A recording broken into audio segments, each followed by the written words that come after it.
Okay, good afternoon, everyone. So we're going to get started with the panel.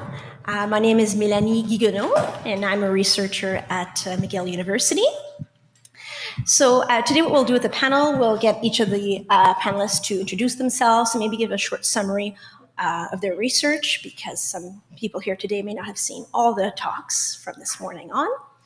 And then we'll open it up to questions between the panelists, and then we'll open up the questions to the audience. Does that sound okay?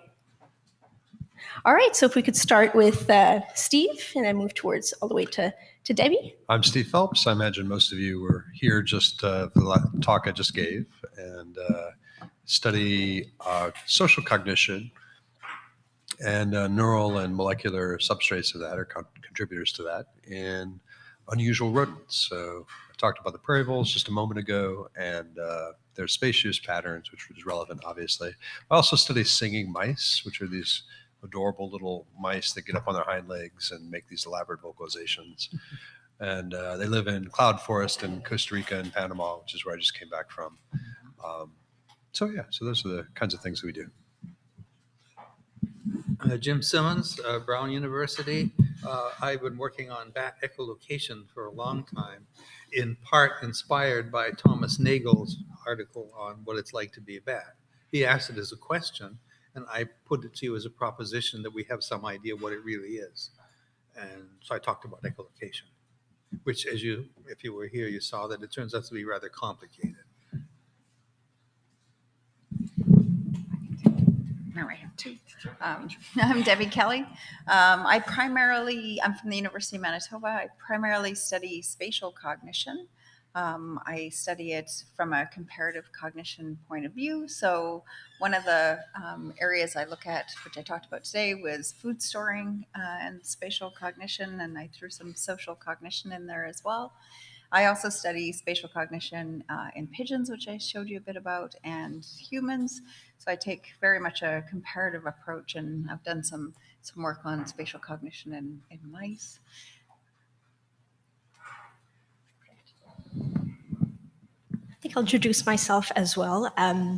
So I gave a 5-minute presentation after Debbie's talk. So my background mostly is neuroecology or cognitive ecology, so adaptive specialization of cognition in the brain, working with hosts of avian brood parasites and also brood parasites themselves, looking at spatial memory. So there's quite a bit of overlap between Debbie's research and my own. We found during my PhD and also afterwards that females have better spatial memory than males on specific tasks, and also we see differences in the brain, so that's something I can also talk about if anybody's interested. And right now I am working on social learning in guppies and looking at the effects of stress on social learning in guppies. So that's what I'm currently doing. And so I guess there's quite a bit of interaction between both spatial and not interaction, but both social and spatial cognition in my research program as well. Okay. So do any of you have questions for each other before we open up the floor? I have a question for you. Oh, all right. You had mentioned that the female of the cowbird goes back and visits the nest again, I think. What do they do that for? I thought the whole idea was to dump the eggs and leave the responsibility to the host. Yeah, so that's a good question. And actually, amazingly, we don't quite know why they do it. At first, researchers thought that by returning to the nest, they're going to potentially dupe the host into accepting their egg. But that's been shown, and there's very little evidence for that hypothesis. Now, undoubtedly, they do gain nutrition by eating the egg. But at the same time, there's a risk. So one thing I didn't talk about today during my presentation was that by returning to the nest, they risk actually interacting with the host. And in one system, the system that I study, the yellow warbler, brown-headed cowbird system, by interacting with the adult parasite, that actually increases the probability that the host will reject the parasitic egg. So it doesn't seem to make any sense, right? By removing the egg, it doesn't increase the chance that the host will accept. In fact, if the cowbird doesn't do it well in a sneaky way without being detected by the host, it's actually going to increase the probability of rejection.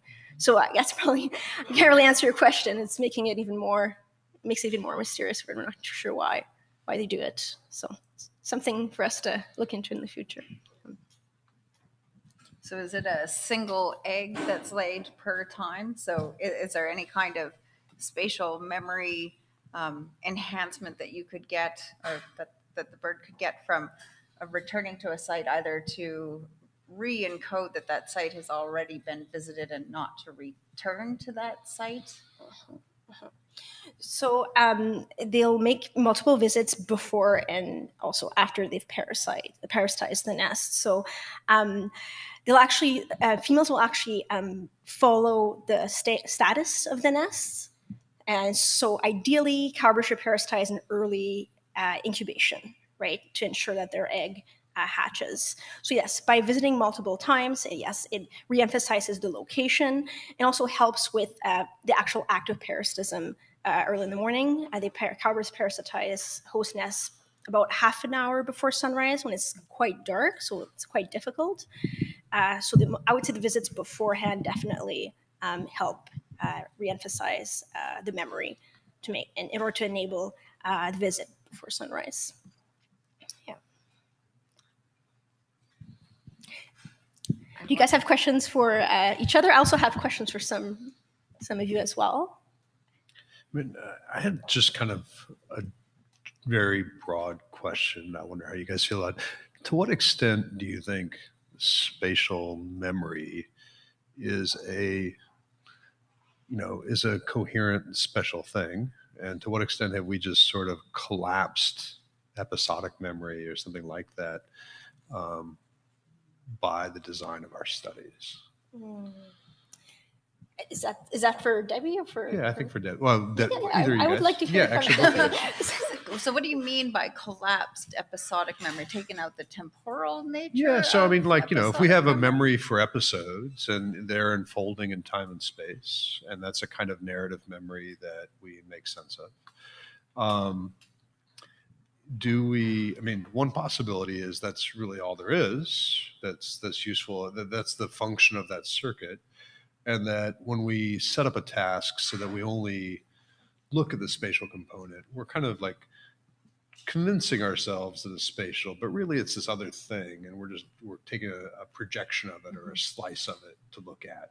And so I guess that's the question. If we think it is, do you think there's a specialization for spatial memory per se, or is it just a special case of this broader kind of episodic memory?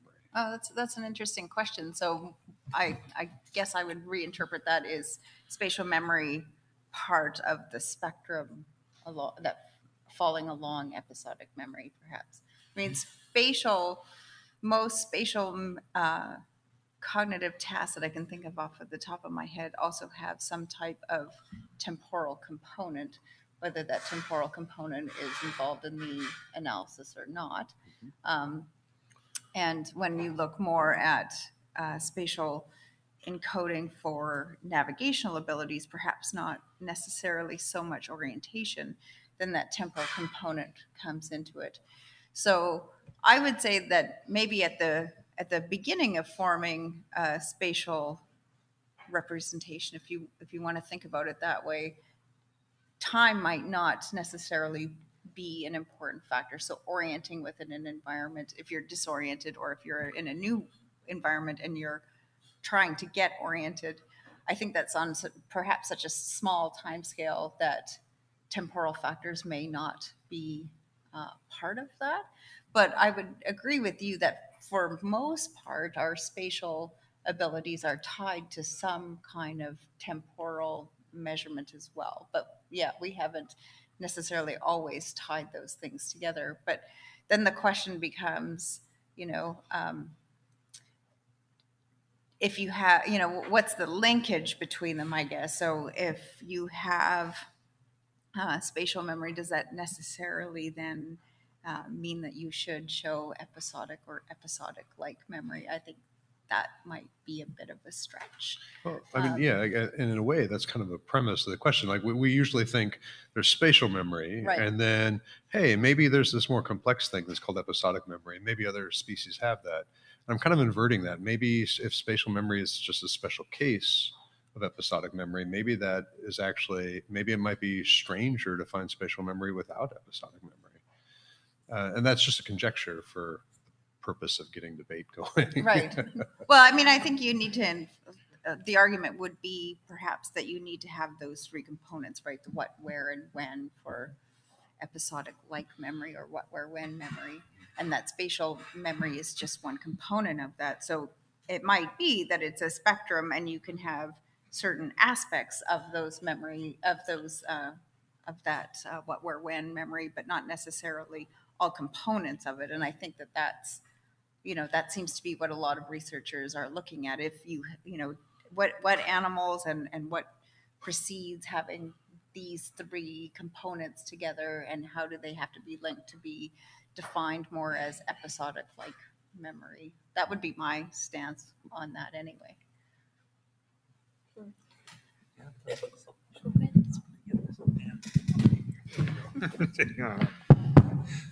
So one thing that it's interesting about this, most tests of spatial memory are done in animals where the animal's spatial sensoring system greatly exceeds the size of the space the test is in.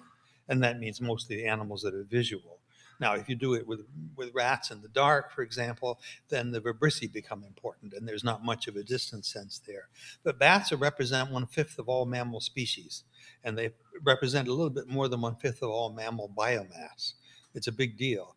And most bats, using echolocation, would be operating over distances of tens of meters to find the largest things, the ground, trees, and things like that. But even the most sedentary bat is going to have a nightly home range to feeding sites, which would be in kilometers, sometimes 10, sometimes 100, sometimes 300 kilometers in some species.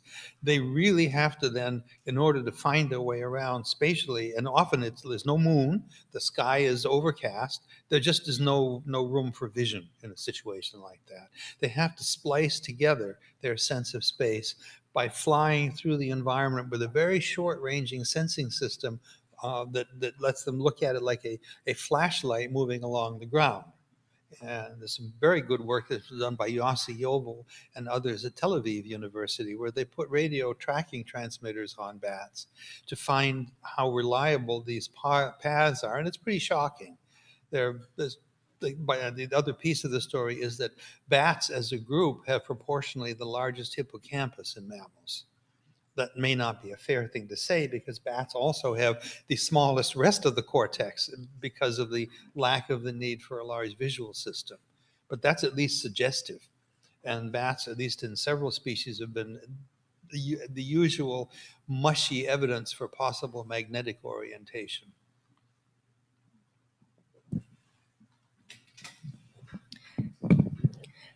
I would just add that, just to get back to your question, that traditionally there's been like two different domains, like adaptive specializations and domain general, right? Cognitive abilities, right? But I think now we have to be a bit careful about keeping them separate, right?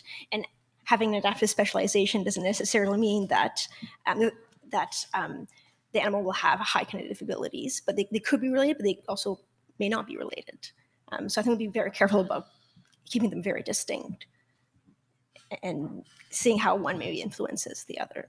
But one is not necessarily, one doesn't like preclude the other either.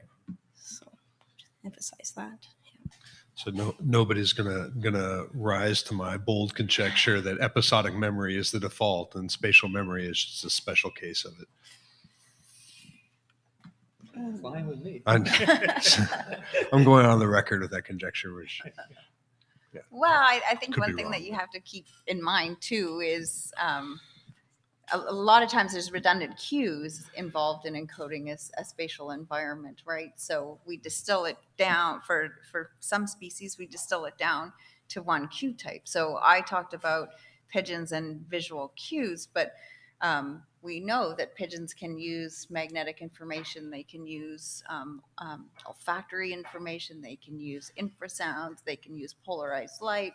So I think it's hard to say, what is the, what are you defining as spatial cognitive abilities, and how might that be represented on different time scales, and then what's the what component that's part of it. So I think it's a complicated question.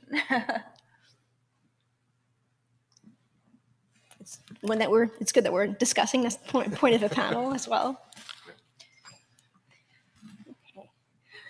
So I had a more specific, just to shift gears slightly, I had a more like specific question about your research, Steve, especially about epigenetics. So none of us have we didn't talk about that today, except for you, and I found it quite interesting. So you looked at DNA methylation, right? Now, but you also alluded slightly to histone modification in your talk, and that was interesting knowing if you had gone that path at all, or if you're going to go in the future, and what your thoughts are on that, and the role of histone modification relative to DNA methylation. Yeah, so I glossed over it, but we did that sort of almost before we did the methylation work, actually. Okay. The histone modification. So the histones are the core parts of the nucleosomes, which I'm calling these spools. And one of the interesting things about them is that at the end of the proteins, they have these kind of unstructured little tails that stick out from the nucleosome. And then those tails get modified in various ways that serves as a signal for other proteins in the cell to figure out what parts are regulatory, where a promoter is, where a coding sequence is, where a regulatory element is, where an insulating or looping element is. All those things are marked just the way you have the shelves in a library marked. It's kind of extraordinary. And so, so we did ChIP-seq to identify regulatory regions within the genome, within the retrosplenial cortex, and also, I didn't talk about it, but also in the ventral pallidum, to identify what regions are likely to be regulating the vasopressin receptor, but also to get a bigger genome-wide map. Mm-hmm. And when we do that, we found that this enhancer element in the intron that predicts the retrosplenial cortex is functional in the retrosplenial cortex and is not there in the ventral pallidum, for example. It seems to be a regulatory element that shows some specificity as well. But yeah, I think I think the consensus on the kind of molecular genetics side of things is that a lot of genetic variation as well as epigenetic variation is going to come from these regulatory elements, not necessarily in the promoters just near the gene, not in the coding sequence itself, but these potentially very distant regulators. And that's been a huge barrier to our understanding the relationship between genotype and phenotype. Mm-hmm. However, with these histone modification marks, that's opened up the ability to detect those in a much more systematic way. Mm-hmm. And that's becoming really tractable for, I'd say over the last 5 years, it's become really tractable in a new way. I mean, yeah, the core insights are like 2007, 2009, but that's sort of found its way into the larger literature more recently. Mm-hmm. I think it's exciting path for future research, and maybe even in the context of spatial memory research as well. Yeah. Too. So I'm going to ask you a question that I've heard a few, I'm assuming students ask this question over several of the talks, and I think it's a very interesting one in terms of how does animal behavior change when you bring these animals into the lab. And you have a great system to be able to evaluate those kinds of questions. So I guess that's one part of my question. And then the other part of my question is, do you see changes over the lifespan of your animals, and have you had an opportunity to look at that? Yeah, so, I talked about the work of the retrosplenial cortex, and there is this ontogenetic component both during development, but also in adulthood. Like interestingly, the RSC peaks around the time of weaning, the RSC-V1AR does, and then declines after that. That's also the time when they would be naturally recruiting into new populations. So it's possible that this is also playing some role in this aspect of their natural history and their need for social memory in that context. We don't know, of course. We haven't looked at that at all. But certainly there are lifespan changes in the expression of the gene that are pretty profound. But in terms of comparing lab and field directly, we haven't done a lot of experiments where we've measured something in the lab and then in those same individuals measured it in the field. One of the few places we've done that, though, is with stress steroids. And guess what? They're higher in the lab. In the context of animal welfare, there's the desire to sort of ensure that these environments are immaculate and all these things are just not plausible in the field. the extent to which that those measures are indicative of the subjective state of those animals, they would much rather be in the worst conditions in the field than in these pretty benign conditions in the lab. That's not surprising if you think about their history, but I do think it'd be really fascinating to measure their behavior more systematically in the lab and then release them and see what the relationship is. We've struggled to measure lab correlates of the vasopressin receptor expression in the lab in terms of behaviors, but we get these really robust effects in the field. So it may be that the natural environment sort of unleashes this ability to detect some complexity that you decompose in a lab setting. And I think that's probably true, but I assume that there are deeper similarities across the two that would be worth exploring. So when you say complexity, are you talking about environmental complexity or social complexity? Yeah, I mean, I just think the fact that they're out in the world doing what it is selection is designed to do is going to reveal aspects of their behavior that are that they're designed for, right? I think in a lab setting where there's the high density of the housing and the relatively small size of the cages compared to their natural home ranges. And we do all we can to enrich those things and all that stuff, but I think that just the range of behaviors they can express is necessarily impoverished. And so I think that there's always going to be a place for good field work in terms of really understanding what animals are doing. And I know, also when you bring an animal to captivity and you look at neurogenesis in the hippocampus, for example, decreases drastically, right? Yeah. Have you guys looked at neurogenesis at all? We have not. We have talked about it, looking at it a variety of times, but it just hasn't been a focus of ours. I think it's fascinating. Mm-hmm.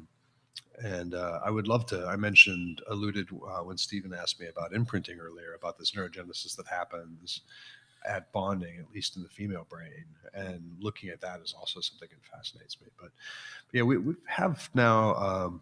I didn't talk about this, but we have a bunch of seasons of data where animals have been at different densities, and then we've recorded them using automated telemetry.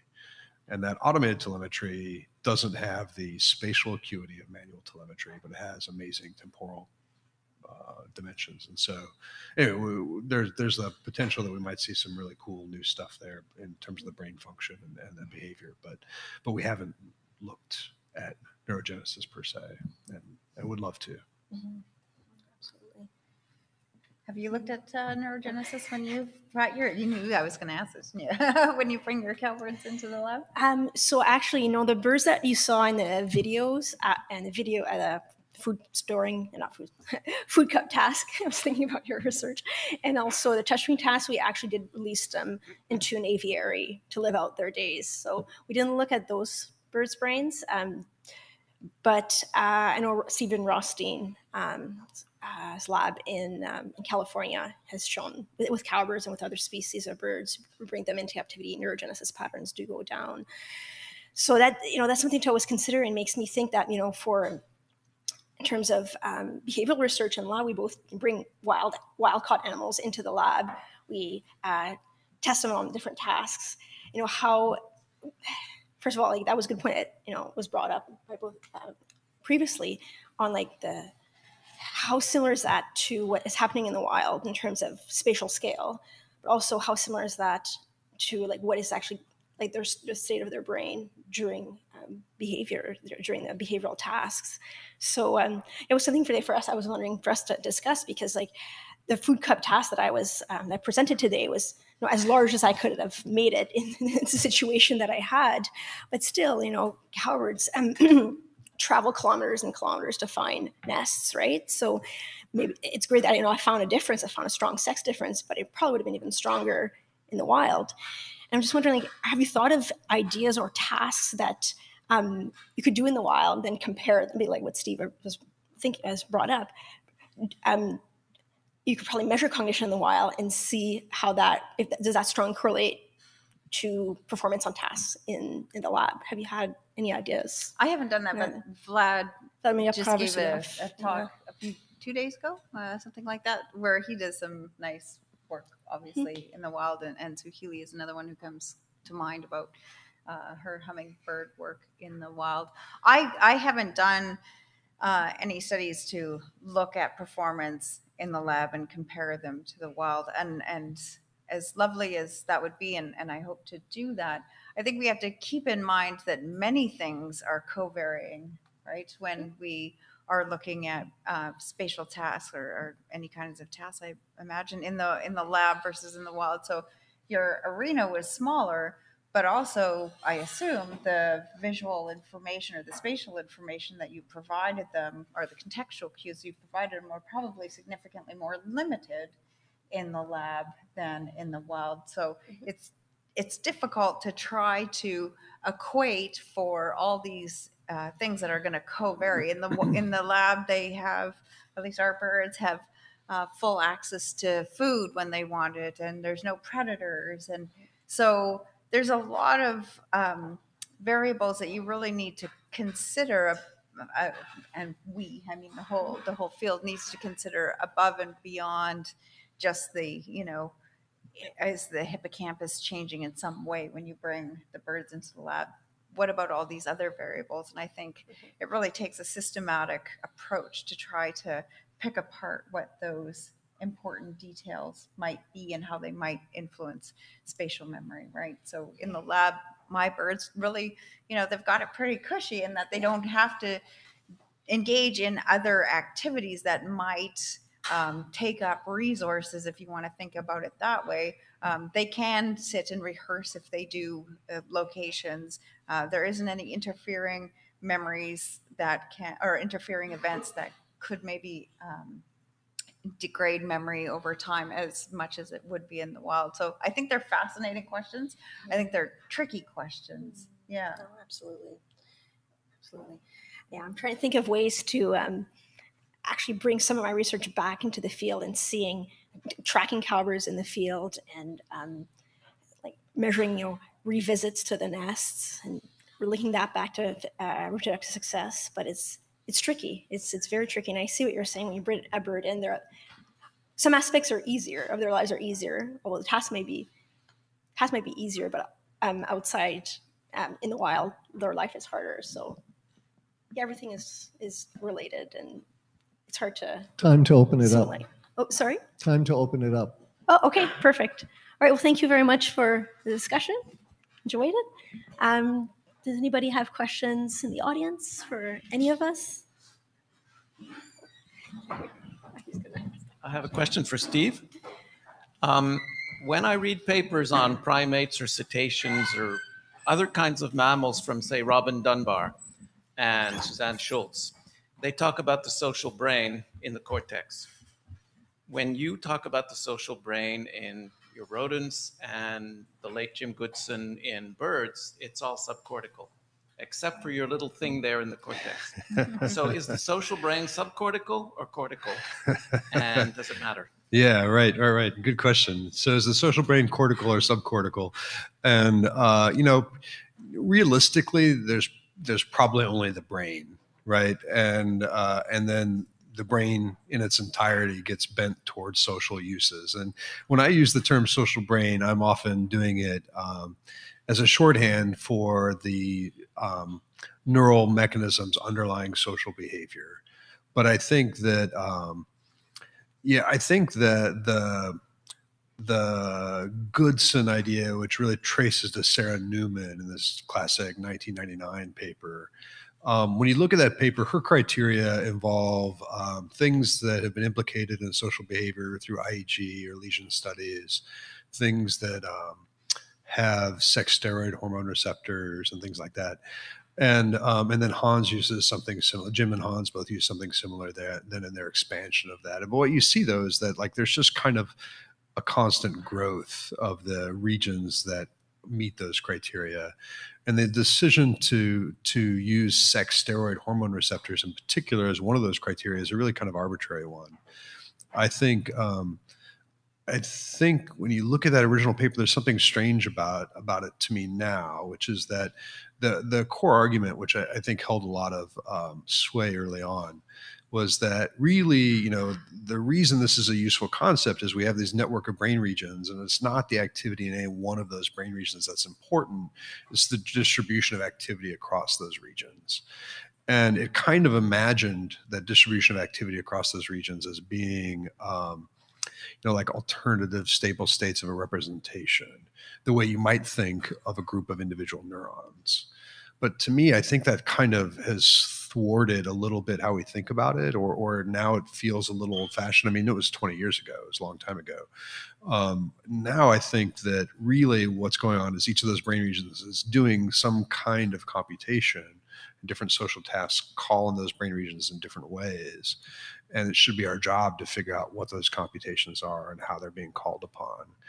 So I think today the social brain could be just about anywhere, and that's why I use it in this shorthand for this much more general thing. So it's cortical, it's subcortical. I don't think there's a distinction.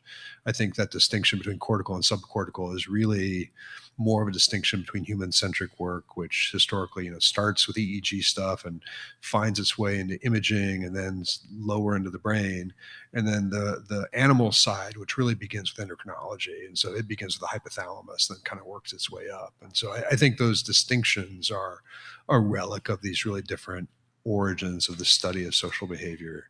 And I don't think they really map onto distinct kinds of brain function per se. It's a long answer.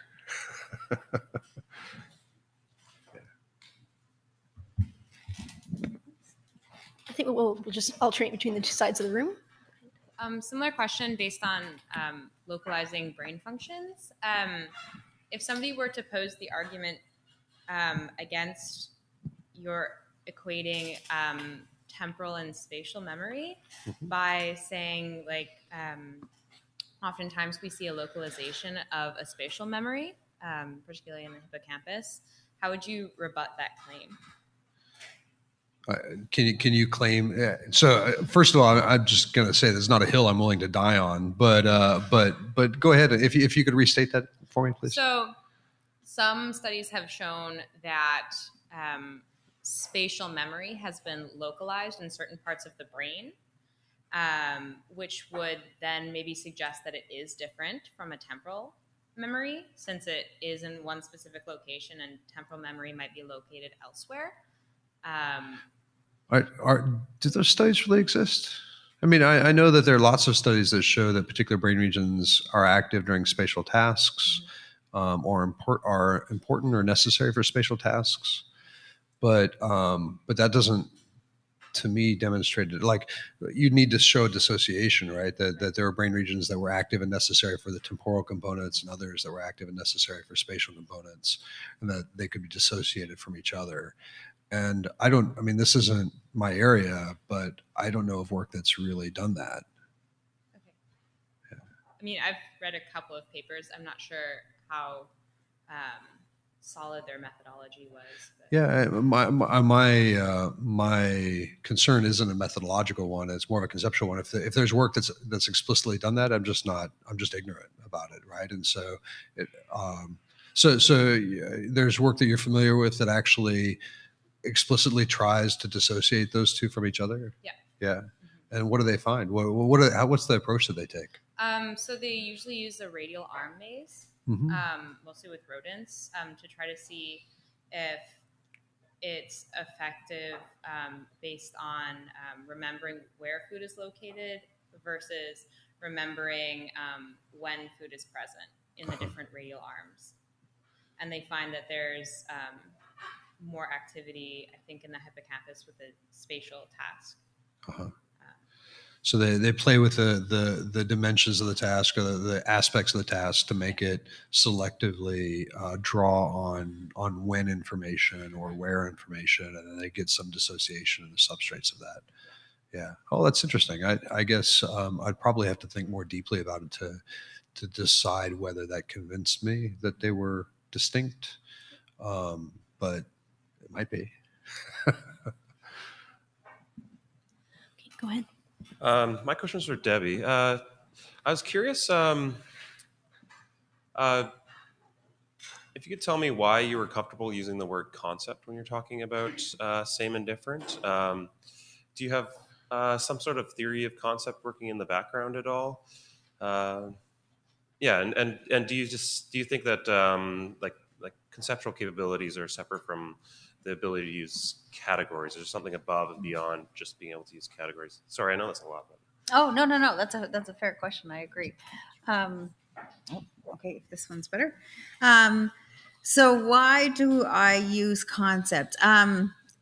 One really off the cuff answer, which won't get at your question, is because I'm relying a bit, and this experiment was truly a collaboration of my group, Tony Wright's group, and Jeff Katz's group.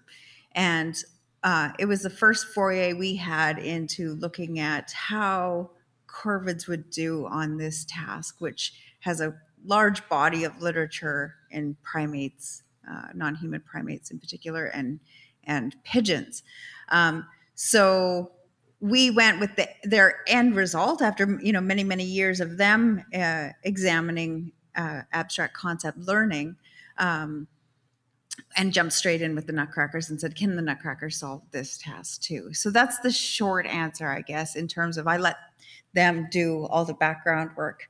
And I came in at the end and said, well, let's see what nutcrackers can do. But I'm comfortable in using it in pigeons and non-human primates, I would say, because I rely on the literature and the very careful experimentation that group has done. So I didn't talk about it at all, but they've published several studies that have looked at these kinds of questions about, can we rule out more low-level perceptual solutions to the task? What happens if we add in delay durations between the sample and the comparison? Does that change how the animals are responding to these kinds of cues? And then some of the explanation that I showed in terms of item-specific encoding and learning those exemplars versus learning a relational rule. So I am comfortable in saying that we can have these different evaluations of whether it's a same different concept. So I'm not saying it's a category. I'm saying it's a same different concept that's learned, and that it differs across those species, right? So we can see that we need a different number of exemplars for some individuals to learn the task. And then we can look at it as a group and say, okay, how does the group do? So I'm not saying that this is categorization in the way that you would think about, well, I can show you multiple different, chairs, and humans can very easily say, okay, those are functional chairs, even if it's a flat stool and it doesn't have legs per se. So items can be in a category that have no perceptual similarity across them. So maybe a chair, if you could get into some of these funky chairs, that would fit into the category. But I haven't tested that in the nutcracker, so I'm not saying that they're learning categories. I'm saying that they're learning the same different relational concept. Does that help answer that question? Yeah, that's useful. Thanks. Okay. Time to turn also to the half century of work that Jim Simmons has done. Because it's very close to the basic theme of this summer school, which I want to remind you of. There's 3 questions. Which species feel sentience? What do they feel? Second question. Third question, what to do about it? The workshops are the what to do about it sessions. The sessions starting from fish downwards to nematodes and plants were the sessions on which species feel. But now we're on what do they feel? And the canonical question that Jim addressed is, if there's any headway to be made on that, it has to be made on that. And so I have a question to address to Jim, and it's based on something that's almost as famous as Tom Nagel's What Does It Feel Like to Be a Bat? It's neuroscientist Mary. Are you familiar with her? Who knows about neuroscientist Mary? Okay, this is another philosopher's puzzle. The version, it's told in different versions. Sometimes she's blind, sometimes, but in the canonical version, she's colorblind. But she's the world's expert, just like you are with bat sonar. She's the world expert on color vision, the psychophysics of color vision, the neurophysiology of color vision, the computational work on color vision, everything you can know about color vision, and everything of the sort that you presented to us about bat sonar. And then the philosopher's question is, does she know everything? If you suddenly turned on her color vision, would she be surprised, or would it all be? Well, obviously, you're skeptical of that. You're saying that what neuroscientist Mary can do is all anybody can do. I'm wondering whether it can be pushed further. And you mentioned some of the things that might be involved, and further in the direction of getting us an idea of what it feels like to be a bat, beyond the kinds of things you use. And it is related to questions about time domain processing and space domain processing. And in fact, I also think you're right about analog systems as well, but it's not going to be that. It's going to be about virtual reality. There is another sense, neither the time domain hearing, nor the optical one, but touch. And the question is, would there be something analogous to the adaptive prism, the prism displacement experiments in vision?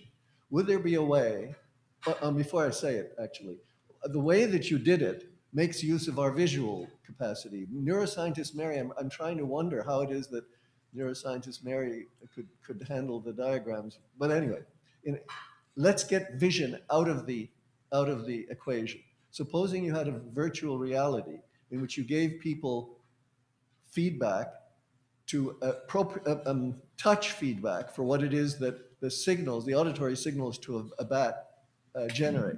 Would that help us get a better idea of what it's like, what it feels like to be a bat? Well, the first answer, the basic answer, I have no clue. But this is a really interesting question. There's work going on at Brown University and several other universities on the replacement on a neuroprosthetic approach. So if you have someone with cortical injuries, where, for example, the motor neurons are capable of activating the muscles, but the cortex can't correctly drive the motor neurons.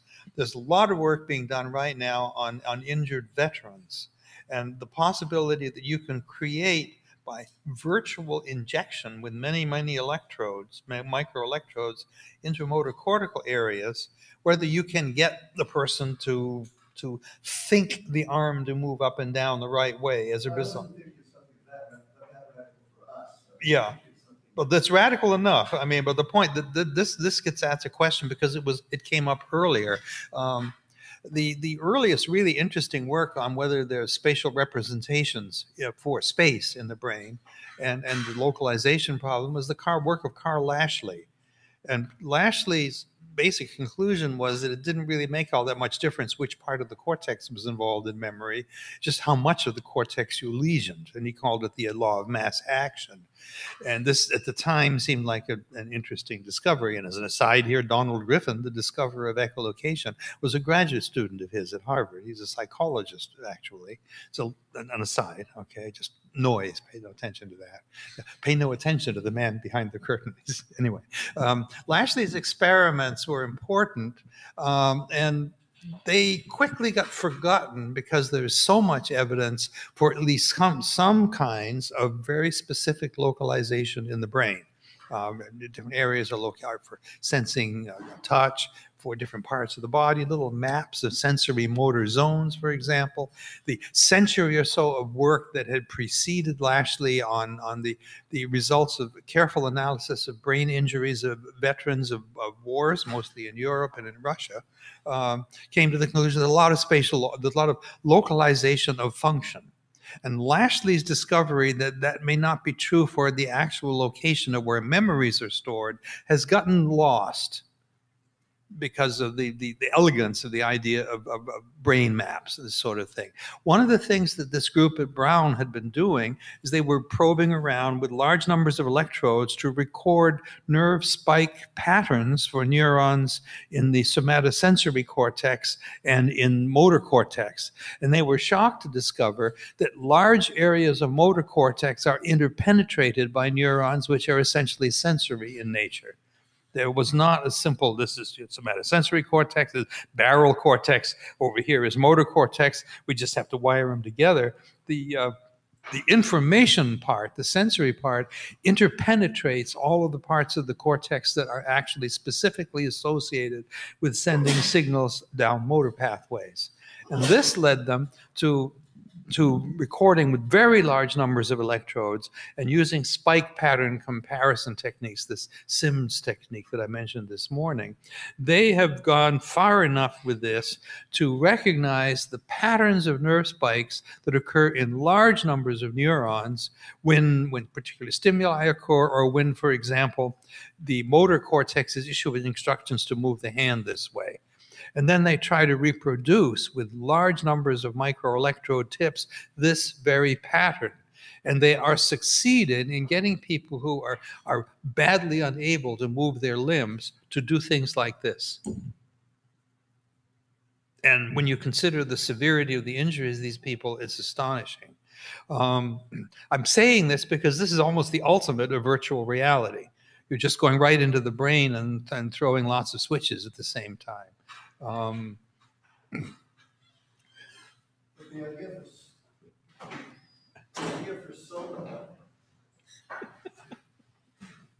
idea for sonar is to use virtual reality to get the correlation between the chirps and what you do with your hand. The actual perception, right? But tactile, I think that could be done too. I remember because Steve and I were graduate students together at Princeton. And one of the things that was going on there was a very good work on the tactile sense, the haptic sense, particularly the vibrotactile sense in Frank Geldard's lab and with Carl Sherrick. The somatosensory system is capable of pitch discrimination with frequencies up to almost 1 kilohertz, because of the vibrotactile sensitivity of the Pacinian corpuscles and so forth. There's a lot analogous between perception of pitch in humans and perception of vibrotactile rate. And this needs to be done more, because the tactile sense is sort of, vision is the king, hearing is kind of the prince, and then there are those other senses. All right, and the tactile sense is one of them that really is a lot more than other senses, because that's the boundary of you, and anything that affects the boundary of you is very important. Did you follow up? A follow-up question? It's okay. Okay. So in relation to Stephen's question, I was curious. So I've heard reports of blind human beings who could sort of successfully use echolocation to kind of navigate spatial environment, and I think they've done studies that have shown that the visual cortex is active during the echolocation, and so I guess sort of raises this question: might there be some kind of universal spatial representation feature of cortical areas, or maybe other brain areas that where there's maybe some sort of shared features that could exist across different sensory domains? So I'm curious if you have any thoughts on that, or I know some of your work presented earlier shows that the processing is very different, so maybe that sort of pushes against that idea that there's something universal about different ways of representing space, but I'd be curious. That's a really good question. That's in some respects the core question when he's talking about virtual reality, because the implication is that if you want to do it in the brain, you have to do it in the brain's language, not in the language of the stimuli themselves. Daniel Kish is the most prominent blind person who uses this method. He clicks his tongue. He's trained himself to go, but with very sharp clicks, more like certain kinds of bats. And he runs a program going all over the world, setting up schools for the blind, and in an attempt to get them to use echolocation rather than a cane. And the biggest obstacle he has found is that the relatives and the parents of blind people don't like the idea of them running around on their own without a cane or without someone as a guide. They're frightened about their security, and that doesn't surprise me at all. But he has found echolocation in a human is a very liberating thing. It allows you to get around on a much larger scale than you would with a cane. For example, we were at a meeting with him, a bunch of bat and dolphin sonar people, and Daniel Kish were sitting around drinking beer and wine in Berlin a year and a half ago, and talking about this. We asked them things like, when you go into a room, you go, we asked him, what are the things in the room that are important to you? And he immediately said, oh, the corners of the room. Because the corners of the room are the only place that will reflect a strong echo no matter what your angle is with respect to the corner. It's a sound going into the corner here or going from there to the same corner. It still reflects with equal strength. The walls only produce echoes from perpendicular points, but a room is defined by its corners. And he talked a lot about the definitions, and they says, well, what about a grand piano? It's, I can't see a grand piano unless I get down low enough to have the sides of the grand piano be perpendicular to the sounds I'm making. If you're standing above a grand piano, the sounds hit the grand piano and bounce off somewhere else, and you don't get much in the way of echoes. And this went on and on and on. Much of it having to do with what he thought of the experience. I wanted to point out two things from this. One is, this is the first time I had in my life been with someone who's blind, who is not self-consciously blind, and who is not self-consciously making you be self-conscious of this person's blindness. I think you all see what I mean by this. He was a normal person. There was nothing blind about him. And he talked openly and about being blind without it being a handicap. And it was astonishing, his spatial flexibility in moving around in the environment. And as we retired to a restaurant and we were drinking particularly nice white wine in large quantities, Cindy Moss, the University at Johns Hopkins, and Yossi Yovel and Daniel Kish and I were talking, and we started talking about dreaming. He says, well, what is it? We asked him what it's like to be dreaming when you're blind. He says, well, like you people, I often dream that I am flying. I am moving through the air off the ground.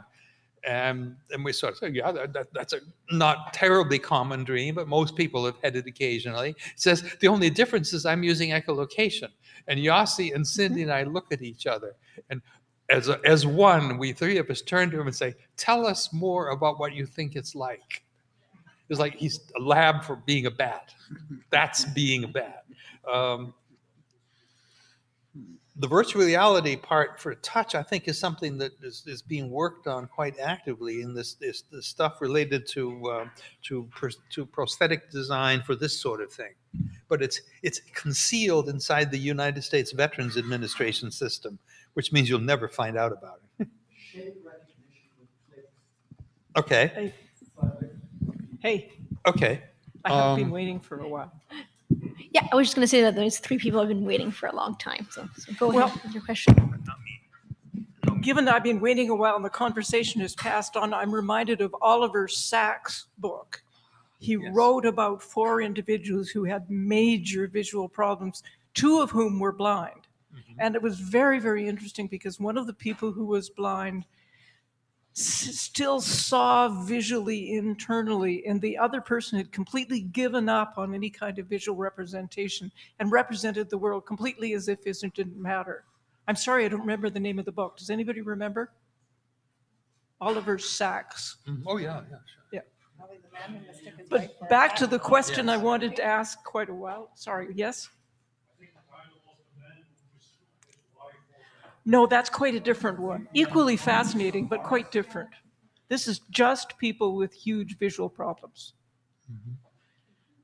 What is the world of the bat like?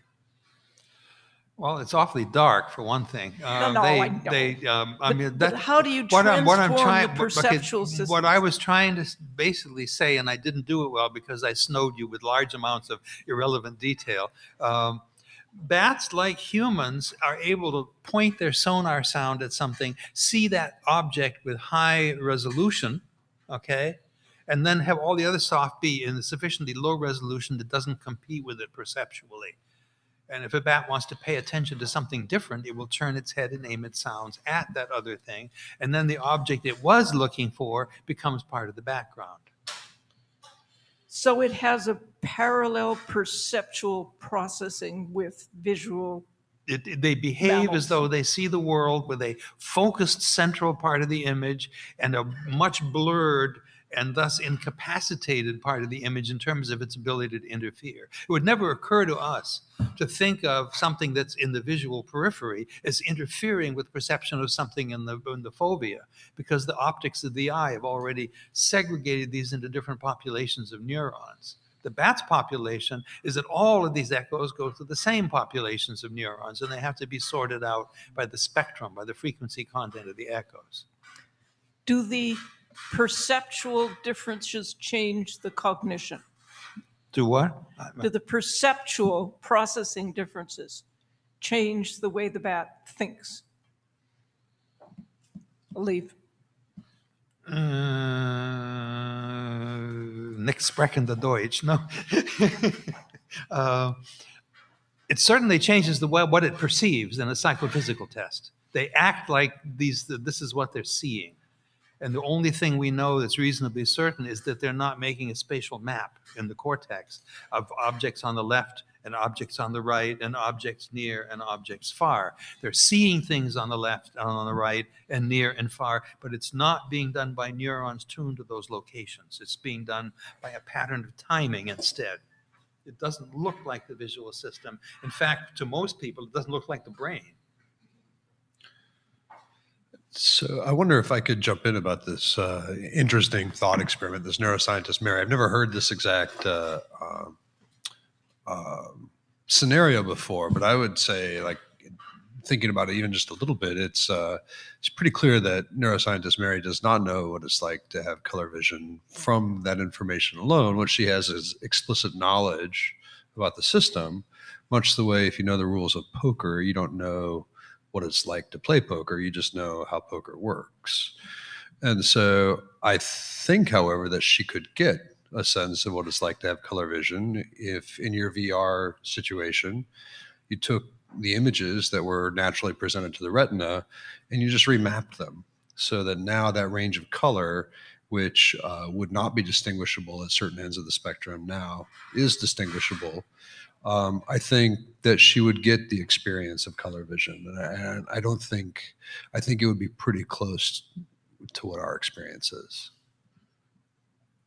And then by extension, I could imagine a similar kind of thought experiment with a bat, where imagine that you had a visual field, and you noticed that when you spoke, a particular part of the visual field came into focus, and the other parts had, were not in focus, and other ways that you could sort of map those dimensions of sensation onto the things that are part of our natural consciousness. To me, that seems not so far from knowing what it's like to be a bat, but I would agree.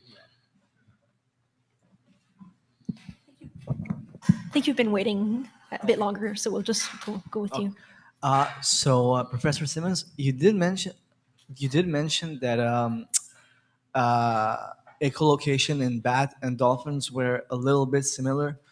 So in dolphins, sometimes they use their echolocation to communicate with other dolphins. And some dolphins communities even have their own syntax, and they have their own frequency. Is there a form, could bat also use echolocation to communicate with another bat, or it's really just for spatial navigation?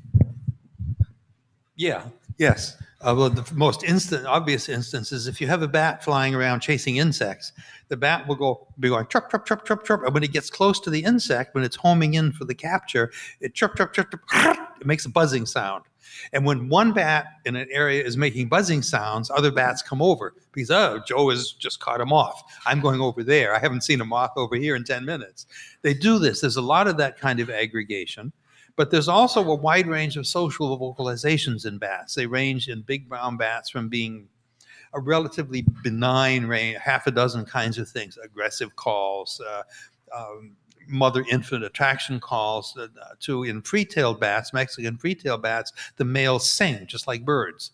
They have long, very complicated sounds that are used to attract females and to express aggression to males that are coming into their territory. And as I say, there's 1,000 different kinds of bats, and we can't hear most of them. And it would be shocking if we didn't discover there's an awful lot of acoustic communication. Now, the bat-dolphin problem, it's a good way to look at this. Both of them use echolocation. Their brains are quite different. The dolphin's brain is bigger than ours. Their visual nerve is much bigger than ours. But you have to remember, and this is not something you get to hear when you look at television programs in nature on life underwater. Just like in air, underwater, half the time it's completely dark. And echolocation is very important for dolphins and whales because they normally hunt at night. And most of the foraging behavior and a lot of their social behavior happens on conditions where you and they can't see each other. In the case of a sperm whale, it'll dive half a mile into the water and hunt for large squid using very intense echolocation clicks. The reason a sperm whale has this huge squared off forehead is that the front 30% of the sperm whale is a sonar head for making, excuse me, the kinds of intense echolocation sounds necessary to get even a remote echo from a squid, which is a bag of salt water with nothing in it that produces a strong echo, just a very minor boundary. There are also porpoises, which are different from dolphins, and they don't use sharp clicks. They use frequency chirps over their narrow range. There's a lot of very good work that's been done in Hawaii with spinner porpoises, spinner dolphins. They jump up and spin around and looking around when they do things. But what they'll do is you'll have a dozen of them in pairs. So it'd be 2 pairs here, 2 pairs on the other side, 2 pair here, here, and so forth. And what they'll do is they'll congregate in a ring and force a large number of small fish into a narrow ball by just pushing them together. And then the pairs take turns going in and feeding on the fish. They'll go in and they'll come out and they'll be using their clicks and their movements to try to restrain the fish from escaping while the rest of the members of the group take turn feeding. Quite a few fish, it now turns out, hear very high frequency sounds and can attempt at least to escape dolphins that are coming, just as we know that most night flying insects like beetles and moths and praying mantises have the ability to hear the attacking bat and try to take evasive action. Thank you. Okay. So the answer is no. No.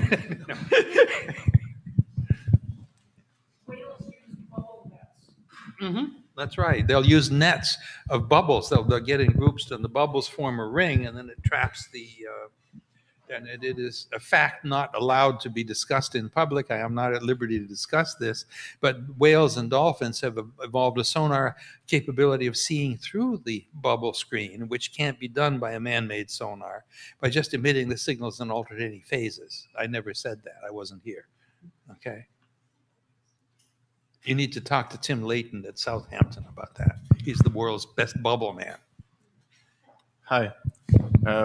I was pretty surprised also when you said, Mr. Simmons, in your talk that bats and dolphin had both echolocalization, but quite differently. And yeah, I was surprised by that. And it made me wonder what are your ideas about reduction in your field of studies, because since the beginning of this summer school, we had some speakers who seemed interested in finding a substract to cognition, especially yesterday. And I was quite amazed that just ecolocalization could be that different, and it made me wonder the importance of studying multiplicity. Yeah, I think my interrogation is quite that, and I really want to know what are your opinions about the interest of finding a substract to cognition, or about studying the multiplicity of its manifestation and how can we make bridges between those manifestations? So, don't know if I'm clear, but All right. In other words, what is awareness, right?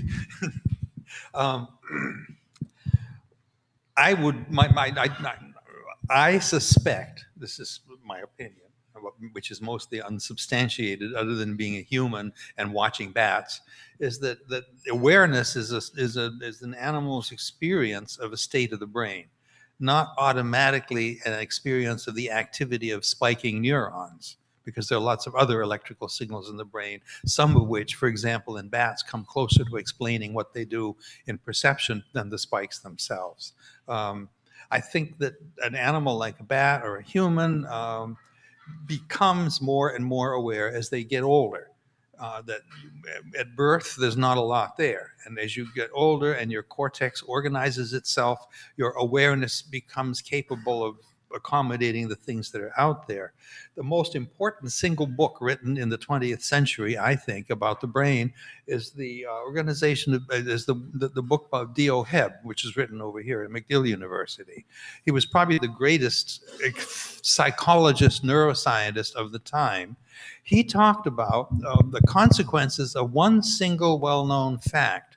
A blind person at birth whose sight is recovered as a result of surgery to remove cataracts, emerges from the surgery unable to see anything other than just a confused blur.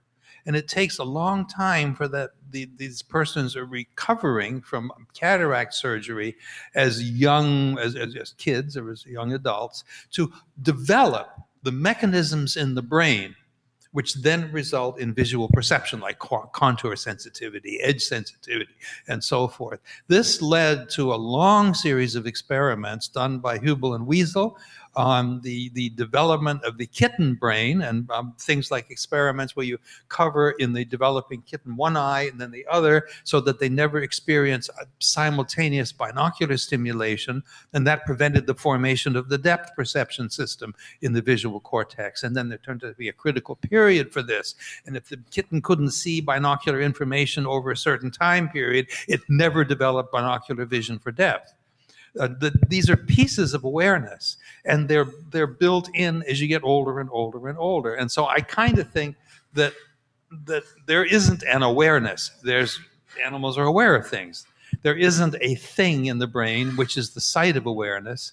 It's the activity of the brain, and this is just part of the mechanisms of the brain is that we happen to be experiencing it, in the sense of we're perceiving it. I don't think there's a consciousness or awareness stuff. It's just, it happens in the brain, and then that's all. And different brains will have different ones. If you think in terms of each one of us having started out minimally aware, now I'm not going to get into the discussion about either you're a bacterium and you're alive, or you're not a bacterium and therefore you're dead. I'm not going to get into the idea that awareness is on or off. I think it's a graded thing, and that as each one of us gets older, we develop our own particular awareness, and that there's no awareness mechanism aside from this process of development. Now, I understand that this will get in trouble in animals where we don't yet understand what their neural development processes are.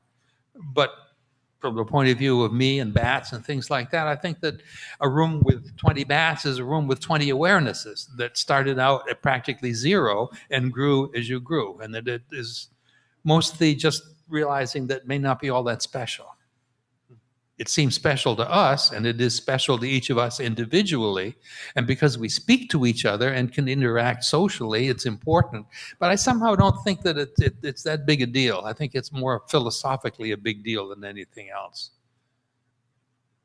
Thanks. Yeah, simple question. I would just like to know more about the other bats. So is this working? Yeah, okay.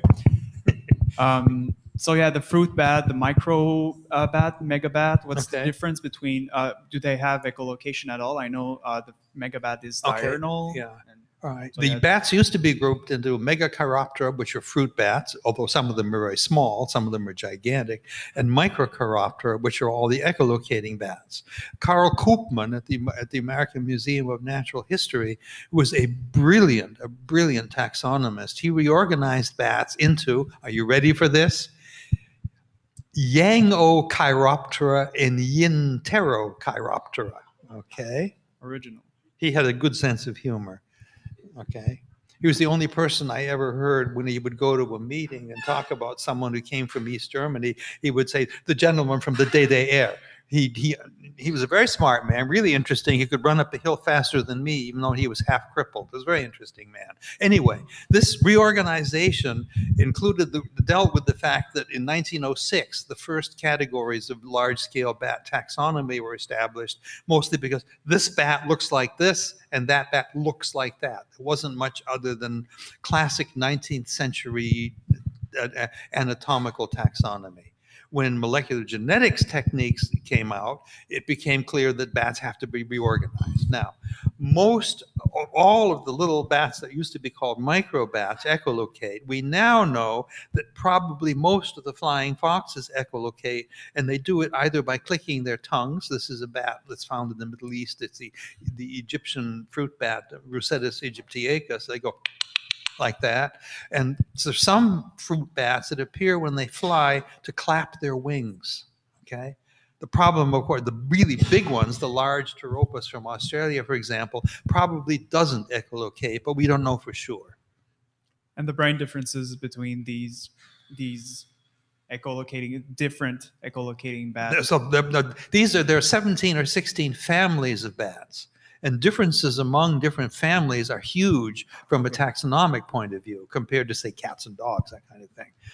It's kind of hard to realize that there's a whole world squeezed into this order Chiroptera. But yeah, there's a lot of, yeah. Thanks.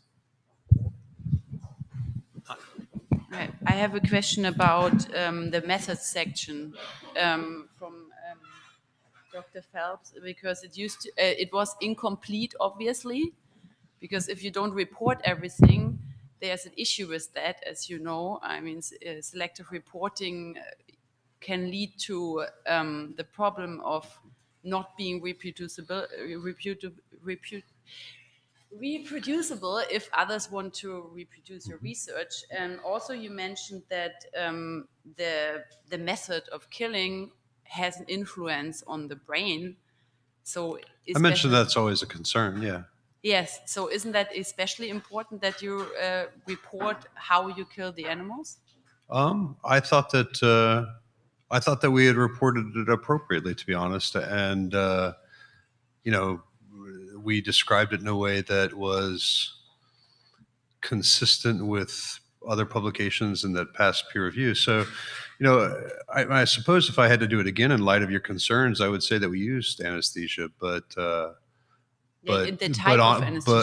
honestly, in the course of my career, I've never been questioned like this about the details of my methods of euthanasia in a paper, and I'm not new to this.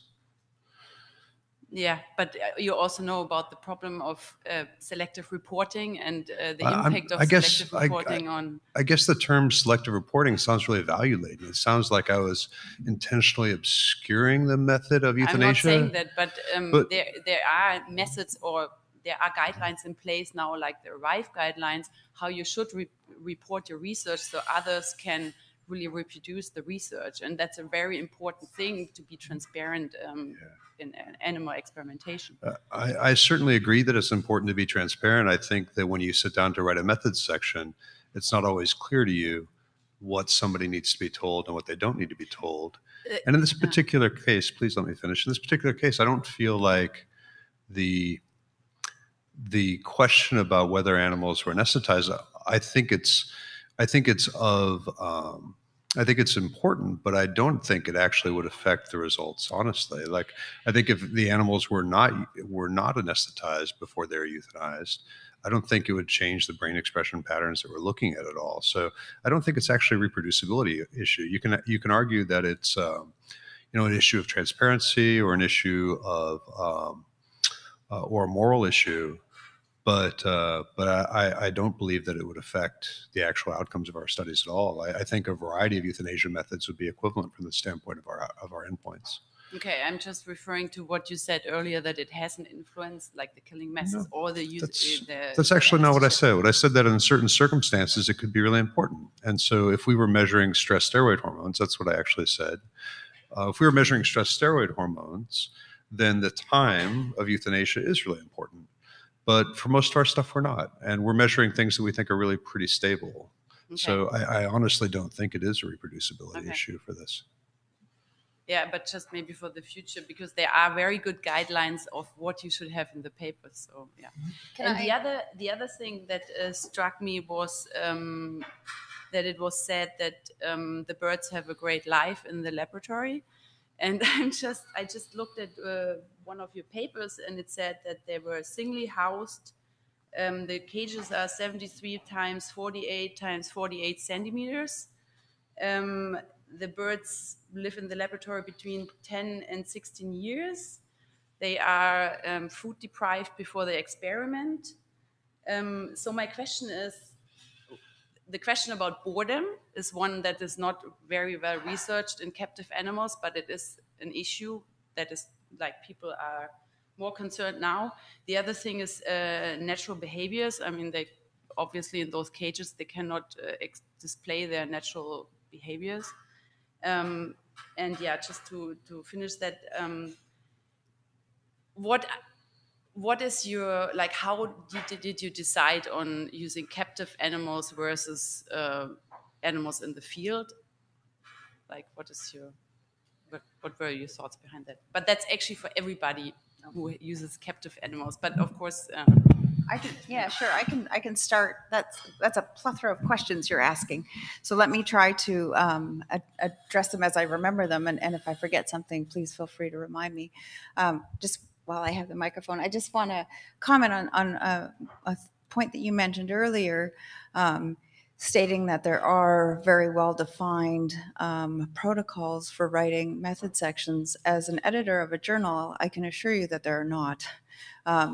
There are many different journals that have many different forms of method sections. So maybe spelt out in a particular journal or for a particular publisher, that might be true. But method sections across journals, for better or for worse, are not really standardized. So it may be a difference in terms of what you're thinking about in terms of instructions to authors that are published in a particular journal for a particular publishing company versus across. Okay, but the ARRIVE guidelines, have you endorsed the ARRIVE guidelines for your journal? Which is your journal? I'm not sure what you mean by the right. ARRIVE, they're called ARRIVE guidelines. And many journals have endorsed them like 10 years ago, or actually maybe 8 years ago in 2010. And unfortunately, they are still not followed by many. And I mean, we have a reproducibility crisis. And so that's why they are pushing for those guidelines. Another one is the gold standard publication checklist that's also been published in 2010. Those are the guidelines that at least Nature, Science, the big journals, they are trying to endorse at least, or they at least said they would try. Yeah. And they're also probably the journals that include the least amount of methodology in their method sections. I mean, a lot of that is changing, and now that there's these large format supplementary material sections that are available, so that might take you can have repositories now, so actually nobody has a reason to say I cannot publish it all. And I'm just saying, I mean, this is a general problem. Sorry that I picked you as a victim, but we just had this discussion about the methods section, and I think it's very important for everybody to be aware of that we really have to fully report everything, also the negative results. Yeah, I mean, that's a whole other topic too, negative reports. We're getting a time signal, 10 minutes. Okay. So I'm going to try to address some of your other questions, and I'll do it very quickly so that my colleagues here have opportunities as well. I think as an animal researcher, I take my responsibility for animal care and animal welfare very seriously. And it's something that I think about pretty much on a daily basis. So you asked many different kinds of questions, and I'll try to get at a few of them. So yes, we do singly house our birds when they're in an experiment. When they're not in an experiment, and if they are social birds, then they're put in large social aviaries where they have free flight access, they have access to food, they have social interactions and environmental enrichment. When we have them in experiments, we house them individually because we like to be able to carefully monitor how much food they get to make sure that they get enough food. To maintain a healthy body weight. There's some interesting papers that you could have a look at that has compared, in the one example I'm thinking about, feral pigeons to pigeons that are in a laboratory. And the laboratory pigeons are, excuse the pun, heads and tails in weight over feral pigeons. So it depends really on what your comparison is regarding the type of behavior that the birds engage in. I mean, these birds food cache. That's what they do in the wild. So we're not restricting their behavior in terms of what they would do in the wild and what they are doing in the experiments. So we give them food, these pinyon pine nuts, and they'll eat as many as they want, and then they initiate the caching behavior. So there's a lot of different points that I would love to sit down and chat with you about if you want at any point in time, because I do think that many animal researchers take their responsibility very carefully to mind and constantly question what we do, how we do it, and why we do it. So those are just a few points to address specific comments that you asked about my methodology. Yeah, so just in general for everybody, maybe why did you choose to observe animals that in the laboratory instead of in the wild? That would be just also interesting. Well, it's easy with the bats. Unless you have a good thermal imaging camera, you can't observe them outside of the laboratory. They're stealth animals. They come out at night. You can't see them. When you observe their field behavior, you come up with lots of interesting questions. Some of those questions inevitably involve bringing the animal into a laboratory controlled setting. Even the simplest experiments that were early, like throwing mealworms and discs up in the air, were done by bringing wild-caught bats into the laboratory and then conducting the tests. We are currently not allowed to capture bats and then release them after they've been in the laboratory. They're level 2 vectors of rabies. There are lots of heavy regulations that cover this. If you have a dozen bats in the lab and you bring new bats into it, you have no clue as to whether any one of these bats is bringing rabies to any of the others. And so the rules that cover this, and I didn't write the rules, basically say, okay, once you got captive animals in the lab, you can't release them back into the wild. So we don't, but we keep them as long as they live. The only bats in the lab that die because of injury or sickness, and so they live for years. The moral decision is the one of bringing the bats into the lab to begin with, okay? And some people think that this is a bad thing to do under all conditions. Some people think that it is not. Biomedical research that has historically depended on work in animals, my view of the rationalization is that death is one per customer, and that a lot of biomedical research is designed to stave off the occurrence of death as far as possible, and that there's a moral balance between what you can learn about disease and about protection from disease versus the moral issue of bringing the animals into the laboratory where their behavior is naturally going to be restricted because of the size of the cages.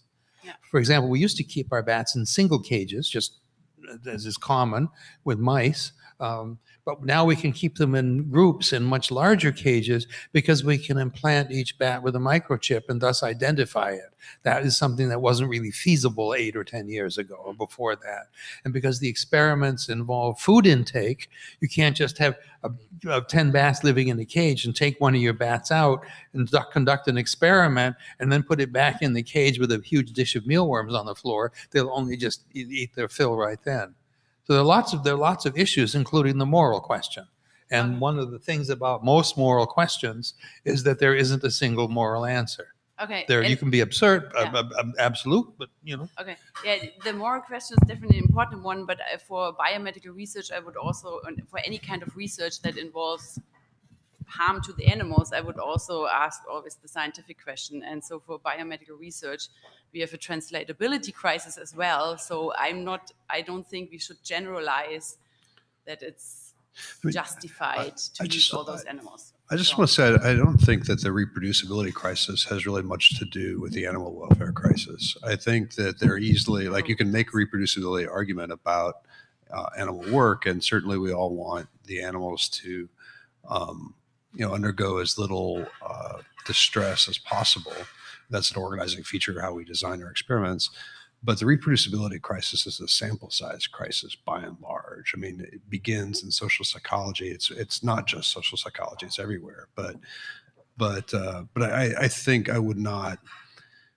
I think the real arguments here about animal welfare are moral arguments, and I think the reproducibility issue is secondary in this case. Okay, that's my opinion, at least. I think we should give chance. We just have 4 minutes left, and, Okay, and but two people behind you have been waiting for over 10 minutes. I will ask this in the chat. And don't forget, if somebody has a question about methods, you can always just ask the investigator what they did. If you don't know the dosage of the anesthetic, just ask. Absolutely. Absolutely. Go ahead. I thank you for your talk. I'm not sure you have time to discuss that matter, but I will just ask my question anyways. Several factors make the social environment promote individual difference, such as frequency-dependent selection and stuff like that. We saw in the last presentation that variability can be maintained by selection, and how disruptive selection can promote different behavioral phenotypes. My question is, what is your insight about the most promising avenue, whatever, to explain individual difference in flexibility under the influence of social environment? I mean, why aren't we as much flexible if different behavior are better in different social contexts? I don't know. So are you asking about flexibility as a mechanism of variation, or are you asking about flexibility as something that can vary between individuals, with some people being inflexible and other people being flexible? Yeah, absolutely. The latter. That flexibility can vary among individuals, and why do you think there is? Well, I think Reuven actually would have more to say about this than I would, but in general, I mean, the assumption is that there are maybe expertise costs, that that if you have a given strategy that you specialize on, that you can, perform that strategy more effectively for some reason. Whereas if you have a more general strategy, it may either incurs its own costs, either in learning the strategy, in the cognitive resources to execute the strategy, in other ways. I think the broader kind of life history literature within behavioral ecology on specialist versus generalist strategies kind of applies here. I don't know if that satisfies you in terms of what you're thinking about people. Maybe if you have something more specific in mind, maybe you could give me some instruction. I was just wondering, what is your point of view about that? And it's a usual response to explain difference in flexibility, to say that there's cost, but was wondering if you have another insight. But I'm sorry that I don't. No, it's okay. No, it's okay. It's okay. Thank you. I think we have time for one quick question. I was just wondering, in bats and maybe other sonar-using animals, is there anything like parents sort of painting targets for their young with sonar to sort of prompt them to see stuff, or is it's all just reading your own signal? Never seen or heard anything about bats, but that might be because we can't see it. There's an awful lot of mother-infant interaction during the course of the first few weeks, and it wouldn't be surprising to find that mother bats are helping baby bats learn to fly around and identify targets. Much more obviously, this stuff is affecting dolphins. And there are at least anecdotal stories related to how when one dolphin is trying to tell another dolphin about an object, it might be making sounds to mimic the echoes of the object, almost as if it's acoustic language. I don't think this is anything that has been demonstrated conclusively, but people have talked about this. The big problem is that people talk about a lot of things, and who knows? But you're right.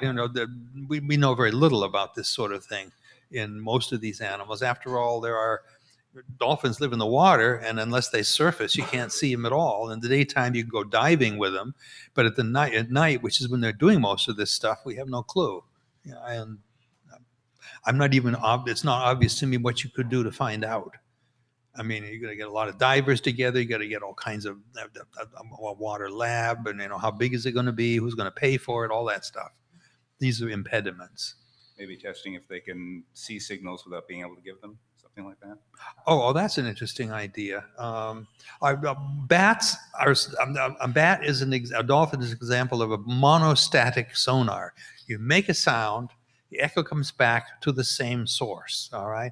Bistatic sonar or radar is when one location is transmitting and it's producing echoes that a lot of other receivers can process too. You can triangulate the direct sound from the transmitter and all of the echoes coming back from different objects in the environment, and you can see the environment from the illumination that only one source gives. This is a common technique in radar and sonar because when you transmit a signal to illuminate the scene, you give your presence away. And so there's a lot of premium for having a cheap thing make the radar or sonar signal while the expensive things over here can process the information. So yeah, and it wouldn't surprise me that if both bats and dolphins did this kind of bistatic stuff. We tried a couple of attempted experiments with bats and got caught by their clutter suppression capability instead. But who knows? Yeah. Thanks.